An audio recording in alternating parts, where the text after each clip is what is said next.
Bismillahirrahmanirrahim. Assalamualaikum warahmatullahi taala wabarakatuh. InsyaAllah kuliah subuh kita pagi ini akan disampaikan oleh Tuan Haji Ustaz Anwar Ali dari Jengker. Jadi dengan tak membuang masa, saya mempersilakan Al-Ustaz untuk memberi kuliah dan mungkin memberi sedikit pengetahuan tentang beliau, dari mana dikatakan dari Sabah. Jadi dijemput Ustaz.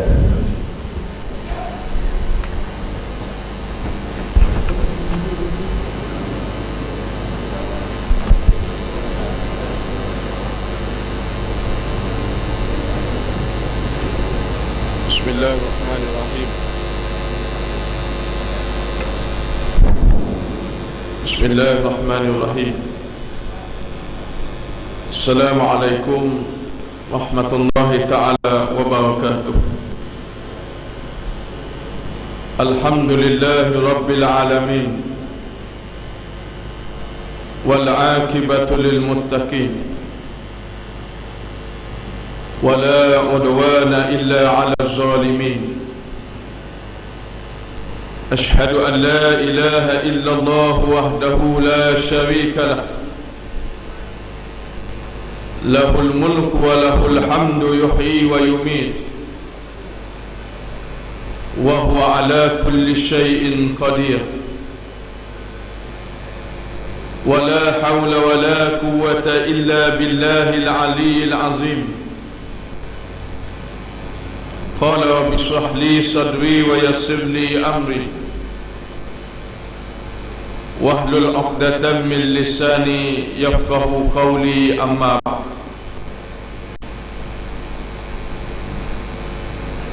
bagi memulakan majlis kita pada pagi ini,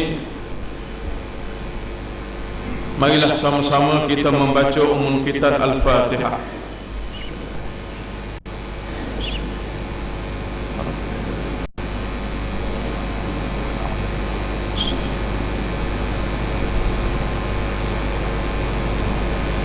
Pertama-tamanya marilah sama-sama kita memanjatkan syukur kepada Allah, kerana pada pagi ini kita masih diberikan peluang dan rezeki oleh Allah Ta'ala untuk melaksanakan solat subuh secara berjemaah dan dapat bersama-sama berada di dalam suatu majlis ilmu yang merupakan salah satu daripada taman-taman syurga yang mudah-mudahan menjadi bekalan kepada kita apabila bertemu dengan Allah kelak. Selawat dan salam untuk junjungan Nabi Muhammad sallallahu alaihi wasallam. Mudah-mudahan kita menjadi pengikutnya yang setia. Pada pagi ini suka ingin saya berkongsi beberapa maklumat, terutamanya daripada umat Islam yang berada di Kepulauan Borneo, yakni Sabah, Sarawak, Selatan Mindanao dan juga Brunei Darussalam. Satu wilayah yang kadang-kadang dilupakan, tetapi sebenarnya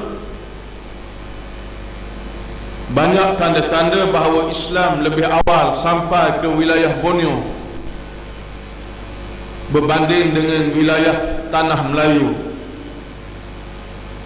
berdasarkan beberapa penemuan walaupun belum disahkan, tetapi dalam kajian akademik. Di antaranya apabila wilayah Borneo mempunyai dua kesultanan Islam yang besar. Yang pertama adalah Kesultanan Brunei,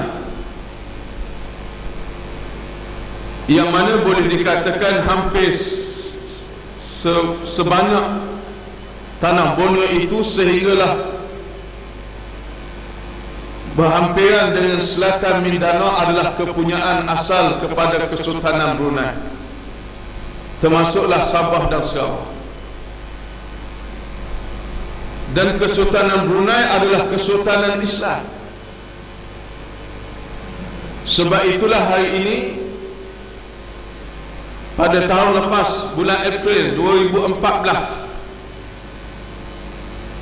secara resmi telah diisytiharkan pelaksanaan kanun jenayah syariah, dan ia sudah mula diperkenalkan sedikit demi sedikit di atas kuasa dan kehendak Sultan sendiri. Maka ini tidak pelik, kerana Kesultanan Brunei adalah Kesultanan Islam. Kesultanan yang kedua adalah Kesultanan Sulu, yang Sabah diserahkan oleh Brunei kepada Sulu apabila berlakunya peperangan saudara di dalam Kesultanan Brunei. Maka diminta bantuan daripada Kesultanan Sulu yang Islam menyelesaikan masalah tersebut, dan akhirnya diserahkan Sabah kepada Kesultanan Sulu. Kemudiannya dijajah oleh Inggeris, dilaksanakan kaedah pecah dan perintah. Akhirnya umat Islam kehilangan kekuasaan. Tetapi insya-Allah, untuk maklumat tuan-tuan, Islam sedang bangkit di wilayah sebelah Kepulauan Borneo ini. Saya menyatakan demikian. Yang pertama, apabila kami daripada Sabah, pendakwah-pendakwah di Sabah, berkunjung untuk membantu saudara-saudara kita di wilayah Mindanao, jauh beza kekuatan mereka dengan kita. Saya katakan jauh beza kekuatan kita dengan mereka, dinilai dari sudut aspek bilangan mereka yang hadir sembahyang subuh berjemaah. Saya pernah ditugaskan pada tahun 2001 ke Mindanao. Sebelum pendakwah-pendakwah kita dan bantuan-bantuan kemanusiaan masuk ke selatan, saya ditugaskan untuk mengkaji dan membuat sedikit tinjauan. Bagaimanakah boleh kita membantu perjuangan Islam di sana? Saya hadir dan sampai di sebuah perkampungan Islam di Pulau Basilan, satu pulau yang besar. Saya sempat solat dengan mereka, bermula dengan solat Zuhur, Asar, Maghrib, Isyak dan Subuh. Masjid mereka lebih kurang besar masjid ini, tetapi tidak mempunyai hiasan. Tidak ada kipas, tidak ada kapet, tidak ada kemewahan macam kita, kerana kemiskinan yang menghimpit mereka.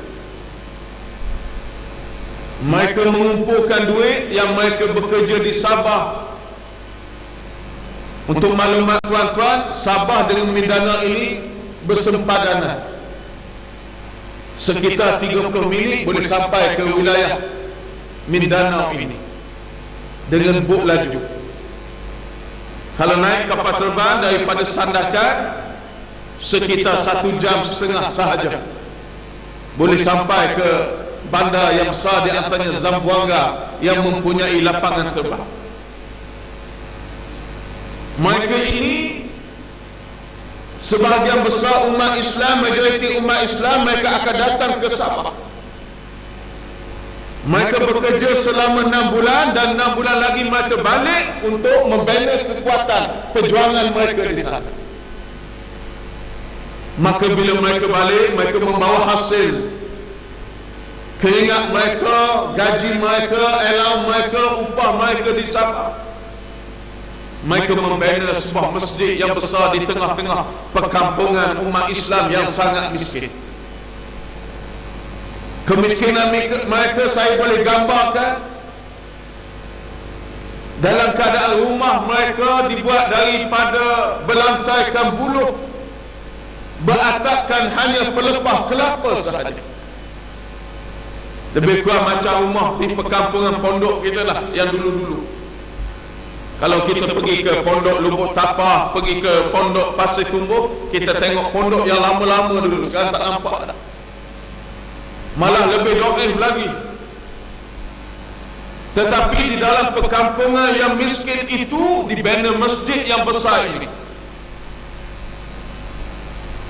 Apa guna masjid kepada mereka? Masjid sangat penting kepada mereka kerana mereka mengambil sunnah perjuangan yang dibawa oleh Nabi sallallahu alaihi wasallam. Hebatnya mereka bukan kerana masjid mereka besar. Hebatnya mereka bila kami sembahyang Zuhur, Asar, Maghrib, Isyak dan Subuh. Saya masih ingat lagi di Subuh Ahad, setelah sembahyang Subuh saya menitiskan air mata kerana saya melihat semua lelaki dalam perkampungan tersebut akan solat subuh berjemaah. Saya tanya kepada pimpinan mereka, apakah ini menjadi kebiasaan atau sebab kami datang melawat, kamu keluar untuk sembahyang subuh? Pimpinan mereka menjawab kepada saya, dia kata, sesungguhnya kami mewajibkan setiap lelaki dalam kampung ini untuk sahkan sembahyang berjemaah 5 waktu, termasuklah subuh, sehingga masjid mereka penuh sampai ke belakang. Tidak ada lelaki dalam kampung ini melainkan wajib datang sembahyang subuh berjemaah. Inilah salah satu kekuatan mereka yang mereka bina puluhan tahun, malah hampir mencecah ratusan tahun, sehingga wilayah selatan Mindanao itu tidak berjaya dijajah oleh penjajah. Kalau kita tanah air kita dijajah, semua negeri-negeri Melayu bersekutu ataupun tidak bersekutu dijajah. Kita dijajah oleh Inggris, tidak boleh dinafikan oleh fakta sejarah. Tetapi salah satu wilayah dalam Asia Tenggara, wilayah Islam yang berjaya dipertahankan oleh umat Islam adalah selatan Mindanao sehingga kini. Walaupun mereka asalnya menguasai Filipina. Dan untuk maklumat tuan-tuan sekalian, sebenarnya Islam pernah mentadbir Filipina. Dan nama bandar Manila itu diambil kaitannya dengan Al-Amanillah, sebuah bandar yang dikaitkan beriman dengan Allah Ta'ala. Tetapi mereka dihimpit, dihalau ke selatan. Bila penjajah masuk, penjajah yang kita baca dalam buku sejarah yang diajar kepada anak-anak kita, penjajah hanya datang untuk rempah, penjajah hanya datang untuk harta benda, penjajah hanya datang untuk berniaga. Tidak, penjajah datang untuk membawa risalah perjuangan mereka. Saya lebih kurang 17 tahun di bumi Sabah, ditugaskan berdakwah di sana. Alhamdulillah, mengkaji dan membaca sejarah bagaimana penjajah datang. Bila penjajah datang ke Sabah, ke Sarawak, datang ke Mindanao, ke Manila, mereka membina 3 perkara. Yang pertama, pengkalan mereka yang pertama, mereka akan membina gereja. Yang kedua, mereka akan membina sekolah gereja. Dan yang ketiganya, mereka akan membina pusat kesihatan bagi gereja. Ini yang mereka buat. Mereka bukan datang untuk perdagangan semata-mata, itu hanyalah untuk menyamar sahaja. Dan inilah yang diajar dalam sejarah, buku sejarah anak-anak kita.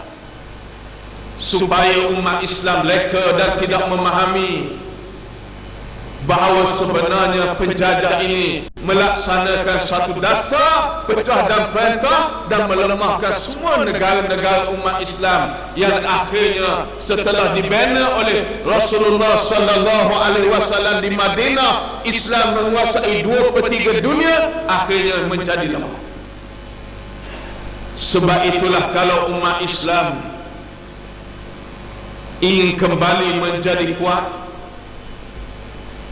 kita tidak boleh lari daripada sunnah perjuangan Rasulullah sallallahu alaihi wasallam. Kita tidak boleh lari daripada manhaj Rabbani, sistem pendidikan yang Allah telah berikan kepada Rasulullah sallallahu alaihi wasallam. Dan di antara surah-surah Al-Quran yang awal yang diturunkan oleh Allah kepada Nabi kita Muhammad sallallahu alaihi wasallam adalah suratul Muzammil. Satu surah yang pendek, dan surah ini kadang-kadang dilupakan oleh kita intipatinya. Surah yang mengajar kita, ya ayyuhal muzammil qumil laila illa qalila. Wahai orang yang sedang berselimut, bangunlah, mengerjakan solat malam kecuali sedikit daripada.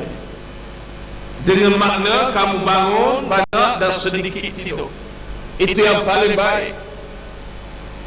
Maknanya umat Islam dilatih, diajar mesti bangun sebelum subuh supaya dapat melaksanakan solat subuh secara berjemaah.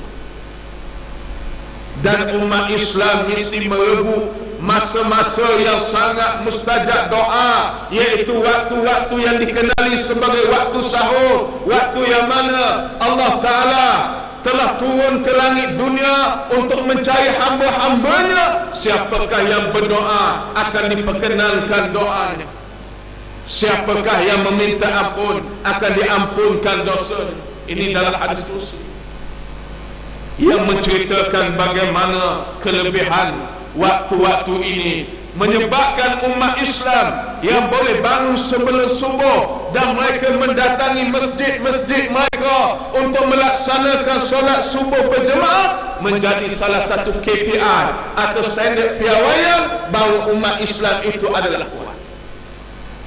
Jadi bagi saya, berdasarkan pengalaman di Pulau Borneo ini, bahawa sebenarnya umat Islam di wilayah Mindanao ini adalah kuat kerana mereka dididik sehingga sampai tahap subuh mereka macam solat Jumaat. Ini yang tidak ada pada kita.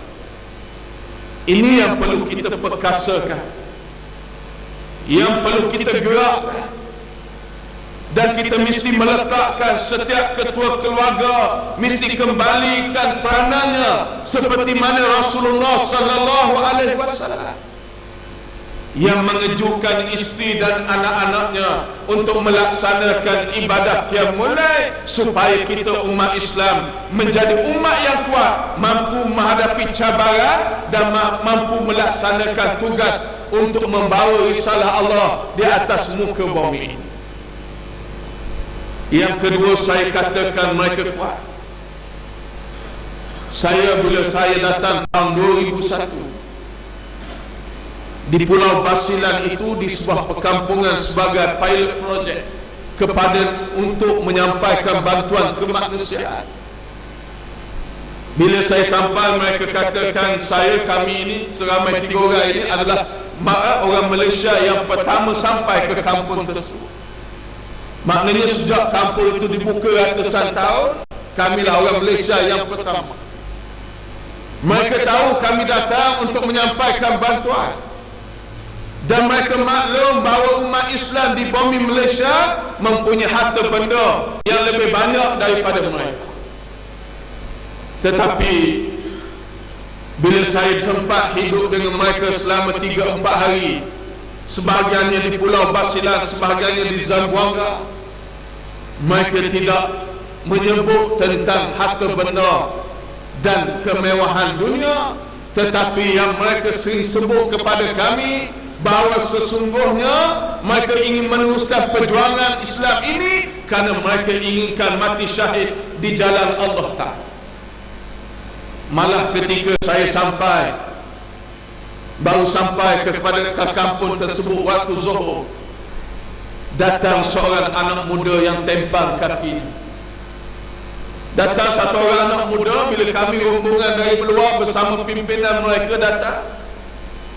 Untuk maklumat tuan-tuan, nak pergi ke kampung mereka ni terpaksa naik motosikal hampir 2 jam. Kerana perkampungan umat Islam berada di bukit-bukit, kerana mereka terpaksa buat kubu untuk menghadapi serangan daripada tentera Filipina yang Kristian. Perkampungan mereka jauh. Bila kita sampai sahaja, datang satu orang lelaki, anak muda yang tempang kakinya dan bawa senjata M16. Senjata tu lebih tinggi daripada dia kerana dia tu pendek, tapi tempang dan sanggup bawa. Untuk maklumat tuan-tuan, senjata di sana bebas. Mereka bawa senjata, datang jumpa ketua mereka. Dia kata, Ustaz, bila lagi kita nak berperang, saya ingin mati syahid di jalan Allah Ta'ala. Walaupun dia tahu kita datang ni rombongan kemanusiaan, nak beri bantuan kepada mereka, tetapi yang lebih besar bagi mereka ialah perjuangan, dan yang lebih besar kepada mereka ialah untuk merebut syahid di jalan Allah Ta'ala. Inilah yang pernah juga berlaku di zaman Rasulullah sallallahu alaihi wasallam. Rasulullah sallallahu alaihi wasallam berjaya mendidik para sahabat di zamannya dalam keadaan yang paling baik, sehingga sahabat-sahabat sama ada tua dan muda sanggup berlomba-lomba untuk menyertai pasukan Rasulullah sallallahu alaihi wasallam, kerana mereka sedar kematian yang paling utama adalah kematian syahid di jalan Allah Ta'ala. Mereka dilatih bahawa negeri akhirat itu lebih besar daripada dunia yang mereka hidup sekarang. Inilah menyebabkan kekuatan mereka kuat. Apabila mereka mengasak dalam akidah umat Islam di selatan Mindanao, supaya akidah yang utama ialah menyatakan Tuhan kami adalah Allah dan tidak ada Tuhan melainkan Allah, dan mereka tidak takut kepada sesiapa, malah mereka mencari keredaan Allah semata-mata. Saya sebutkan tadi rumah mereka terlalu miskin, tetapi mereka tidak mengeluh di atas kemiskinan mereka. Saya diberi peluang bercakap dengan kaum-kaum ibu mereka di sebuah madrasah mereka, sekolah mereka tuan-tuan. Kalau masjid mereka alhamdulillah agak cantiklah, ada bangunan semi. Sekolah mereka dibuat daripada kayu, berlantaikan tanah, tak ada semi, berlantaikan tanah, beratapkan pelepah kelapa, berdindingkan bulu. Saya diberi peluang bercakap dengan ibu-ibu yang sudah tua. Ibu-ibu yang sudah tua, yang pakaian mereka menutup aurat dengan sempurna. Semua ibu-ibu menutup aurat dengan sempurna. Mereka jaga aurat mereka. Bila saya bercakap dengan mereka, saya mengatakan kepada mereka bahawa ibu-ibu sangat beruntung, kerana ibu-ibu telah melahirkan para syuhada. Anak-anak ibu-ibu sebahagian besar telah mati syahid di jalan Allah. Maka berbahagialah ibu, kerana ibu akan masuk syurga nanti insya-Allah bersama anak-anak yang telah syahid, kerana tidak mungkin anak-anak yang telah menjadi syuhada tidak memberi peluang untuk ibunya masuk ke dalam syurga tanpa hisab. Ibu-ibu ini menangis kegembiraan walaupun hidup mereka dalam keadaan yang sangat miskin, tetapi gembiranya mereka kerana mereka yakin dengan janji Allah Ta'ala bahawa syurgalah bagi mereka yang meletakkan Islam di hadapan mereka, yang meletakkan keredaan Allah di hadapan mereka, dan mereka mempertahankan Islam dengan harta benda mereka dan nyawa mereka, bahawa syurgalah milik mereka. Ini ibu-ibu yang sangat tawadhu, yang merendah diri, yang kuat ibadahnya. Ini suasana yang saya sebutkan secara ringkas, suasana di Bintana. Dan untuk maklumat tuan-tuan, tahun ini adalah tahun yang terakhir dalam rundingan. Walaupun adalah rundingan ini sudah dibuat, perjanjian damai ini sudah berlaku hampir 3 tahun, iaitu nak beri wilayah autonomi kepada umat Islam yang diwakili oleh MILF di Mindanao. Untuk maklumat tuan-tuan, gerakan Islam di Mindanao namanya MILF. Yang lain daripada itu adalah kumpulan-kumpulan yang tak tahu dari mana. Tuan-tuan biasa dengar kumpulan Abu Sayyaf, biasa dengar kumpulan-kumpulan yang ekstrim. Itu semua adalah kumpulan-kumpulan yang ditaja oleh Amerika Syarikat Yahudi. Tuan-tuan kena faham bahawa Yahudi melihat bahawa sesungguhnya setiap gerakan Islam perlu dihancurkan. Di mana sahaja gerakan Islam, sama ada di Mesir yang diberikan peluang kepada Ikhwanul Muslimin memimpin hanya lebih kurang 1 tahun sahaja, lepas itu dijatuhkan kerajaan Ikhwan. Kenapa? Kalau Mesir diteruskan ditadbir oleh Ikhwan, maka Israel akan menjadi ancaman.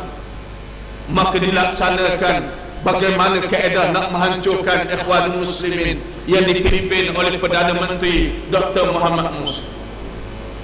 Begitu juga di mana-mana gerakan Islam sedunia, sama ada di timur, di barat, utara, selatan, akan menghadapi ancaman Yahudi yang sangat licik. Termasuklah dalam negara kita juga, yang Yahudi menjadi penasihatnya, diancam gerakan-gerakan Islam, termasuklah MILF sendiri. Maka ditubuhkan pasukan-pasukan seperti Abu Sayyaf. Dalam dunia hari ini munculnya kumpulan IS, Islamic State. Ini semua bukan daripada gerakan Islam, dan ia bercanggah dengan kaedah yang telah dibawa oleh Nabi sallallahu alaihi wasallam. Dalam peperangan bukan begitu kaedahnya. Dibunuhnya orang tua, anak-anak, dibom, tidak boleh berlaku demikian. Kaedah Islam dalam peperangan pun ada akhlak. Tidak ada pasukan Islam dibenarkan untuk mengebom tentera yang sudah surrender, yang sudah mengaku tertawan. Tidak ada kaedah boleh mengebom ataupun membunuh rakyat ataupun masyarakat yang tidak berdosa, kanak-kanak, wanita-wanita tua. Malah pokok kayu yang ada pun tidak dibuang kalau tidak menghalang pergerakan tentera Islam. Dia ada kaedah. Maka munculnya kumpulan-kumpulan ini termasuklah di antara selatan Mindanao dan Indonesia. Kita dengar dulu ada kes pengeboman di kelab-kelab hiburan di Bali. Itu juga bukan daripada rangkaian gerakan Islam. Maka gerakan Islam di sana adalah MILF, yang mana insya-Allah kita doakanlah supaya wilayah autonomi selatan ini, kalau dipanggil autonomi makna kuasa akan ada kepada MILF untuk mentadbir wilayah selatan. Dan wilayah selatan ini adalah wilayah yang kaya dengan minyak. Allah Ta'ala jadikan wilayah-wilayah umat Islam adalah wilayah yang kaya dengan minyak. Ini Allah takdirkan sebagai suatu nikmat kepada umat Islam supaya meneruskan perjuangan menggunakan kekayaan untuk menegakkan agama Allah. Dalam kajian yang kami buat, memang wilayah selatan ini sangat dikehendaki oleh Amerika Syarikat terutama. Sebab itulah pengkalan tentera Amerika Syarikat pernah ada di Filipina. Kerana di selatan ini memang mempunyai hasil minyak yang sangat, telaga minyak, simpanan minyak yang sangat tinggi, dan minyaknya sangat berkualiti. Kalau dapat oleh wilayah Islam, insya-Allah dia akan menguatkan Islam di wilayah selatan terutama. Dan kalau berlaku wilayah autonomi ini seperti mana perjanjian nak dilaksanakan ini, maka satu lagi wilayah Islam yang akan melaksanakan jenayah, kanun jenayah syariah yang telah dijanji, yang telah diarahkan oleh Allah dalam Al-Quran. Setelah hari ini, untuk maklumat tuan-tuan, ada sudah dua wilayah. Satu wilayah Brunei Darussalam yang telah melaksanakan kanun jenayah syariah, dan satu lagi untuk maklumat tuan-tuan di Aceh juga telah dilaksanakan sedikit demi sedikit kanun jenayah syariah. Kalau ada lagi kemenangan umat Islam di selatan ini, maka insya-Allah satu lagi wilayah autonomi umat Islam, maka kita doakanlah supaya insya-Allah bila dilaksanakan apa yang telah diarahkan oleh Allah, kita yakin insya-Allah Allah akan menolong mereka yang menolong agama Allah. In tansurullah yansurkum wa yusabbit aqdamakum. Barang siapa yang menolong menegakkan agama Allah, maka Allah akan meneguhkan kedudukannya di atas muka bumi.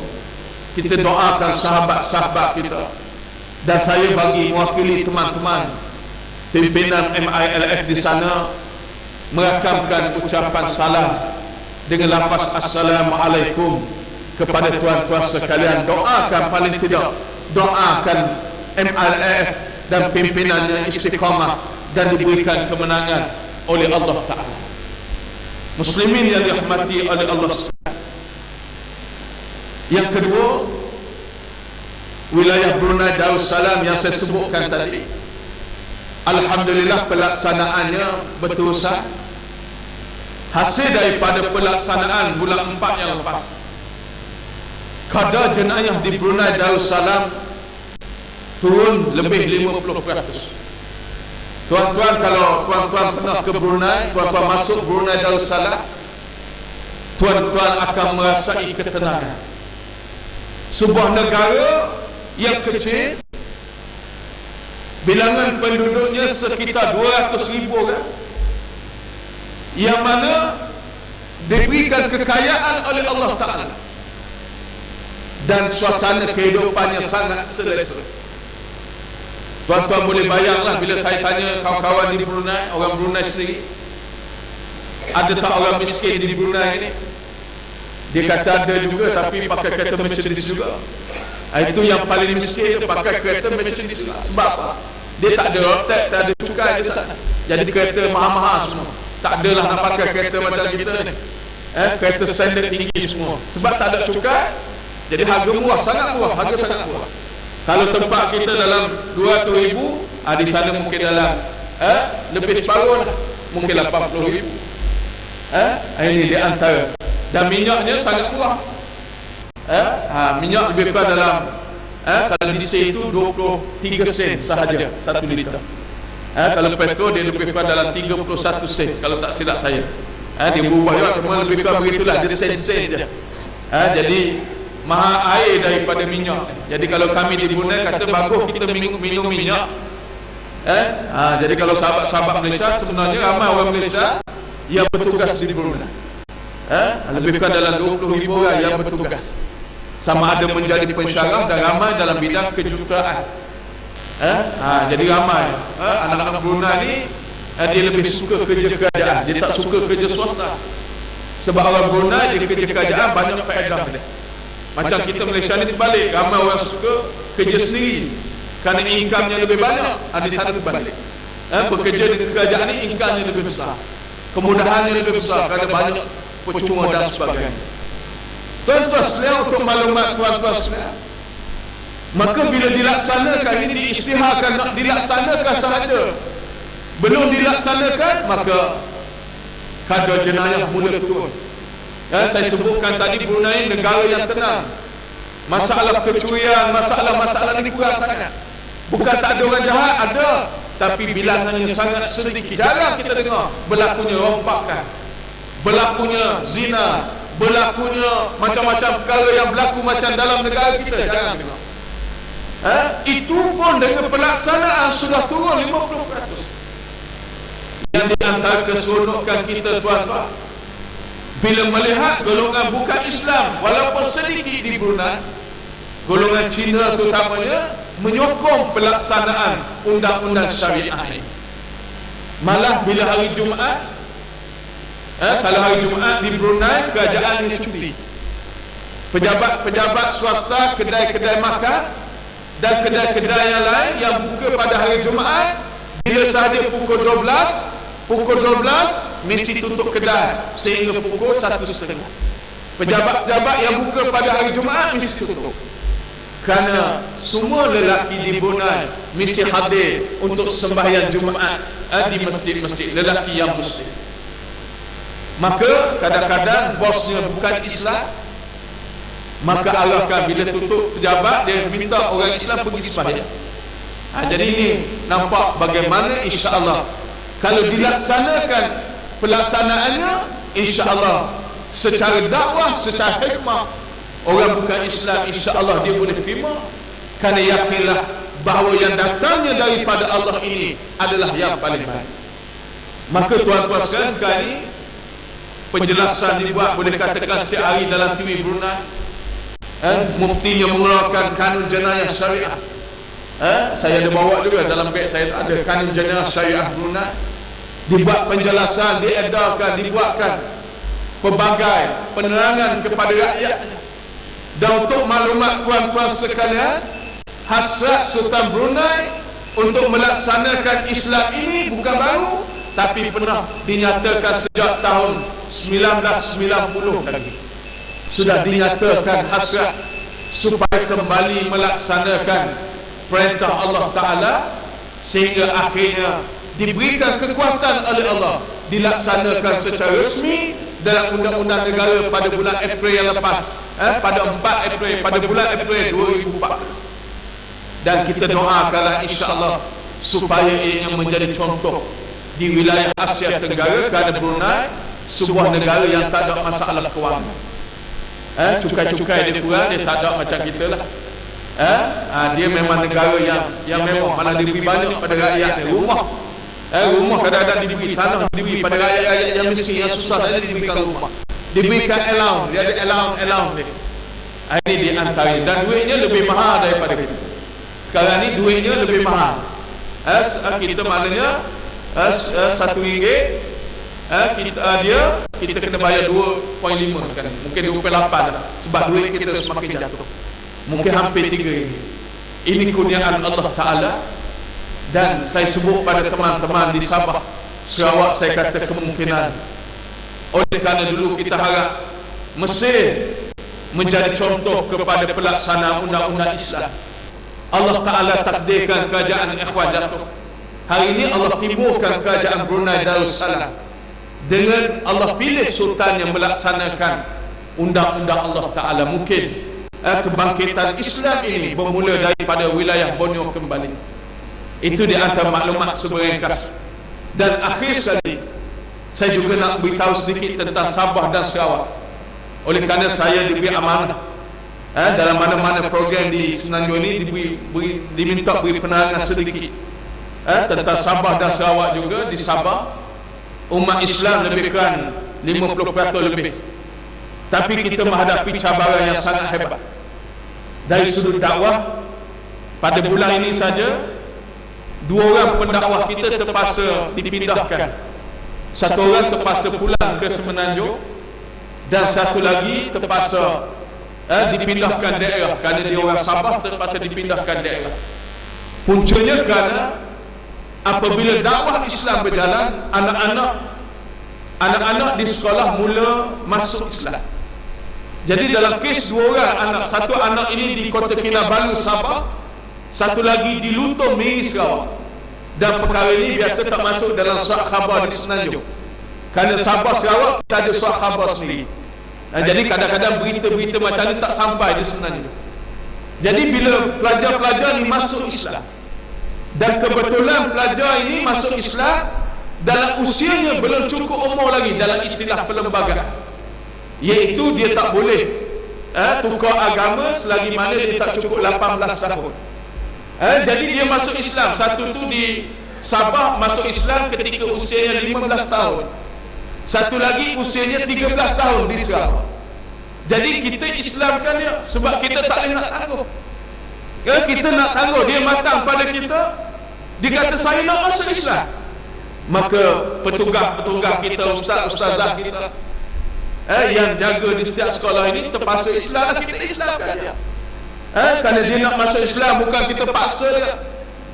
Bila dia masuk Islam dan bila terbongkar rahsia dia sudah Islam, maka gerakan Kristian akan memainkan peranan, menimbulkan perkara ini dalam akhbar, menimbulkan ketidakselesaan, seolah-olah kita memaksa anak-anak ni masuk Islam.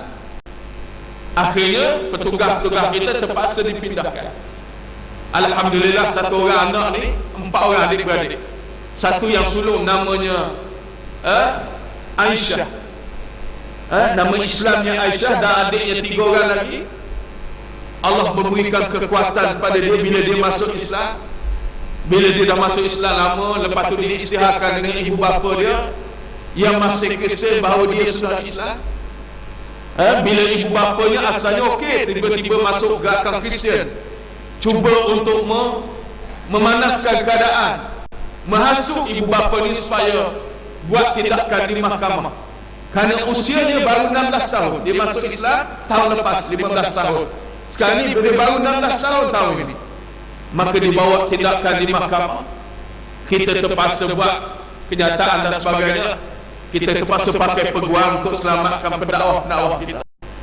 Tekanan ini diberikan, tapi Aisyah bersama 3 adik-beradik ini, dia kata dia tetap nakkan Islam. Allah takdirkan tindakan yang diambil kepada dia, dia dipindahkan, diletakkan di rumah sister. Dia dipindahkan satu tempat yang kuat Kristian di Sabah, satu tempat yang umat Islam hanya 10%, diletakkan di rumah sister. Sister ni macam ustazah dia, diletakkan di rumah dia. Kita buat semaya hajat. Saya beritahu kawan-kawan kita tak ada cara lain dah, cara undang-undang kita kalah. Satu saja lagi cara kita semaya hajat, minta tolong dengan Allah. Alhamdulillah tuan-tuan sekalian, bila kita buat semaya hajat, umat Islam buat semaya hajat, sister ni rasa tak senang hati jaga anak ni. Dia rasa panah ke, rasa macam mana, dia tak senang hati. Lalu dia hantar balik anak itu pada ibu bapanya. Pihak gereja tak sanggup nak jaga anak yang 3 orang, yang 4 orang ini, kerana anak ni tetap nak pada Islam.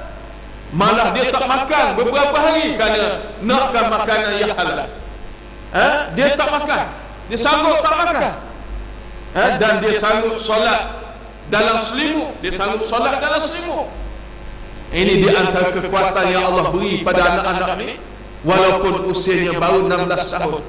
Akhirnya dia dihantar balik pada rumah ibu bapanya, dan alhamdulillah kita cuba pujuk sekali ibu bapanya supaya membenarkan dia masuk Islam, dan kita tetapkan urusan hubungan ini kita tetap jaga. Bukan makna Islam bila anak masuk Islam, ibu bapa Kristian seolah-olah kehilangan anak. Ini yang dia tahu.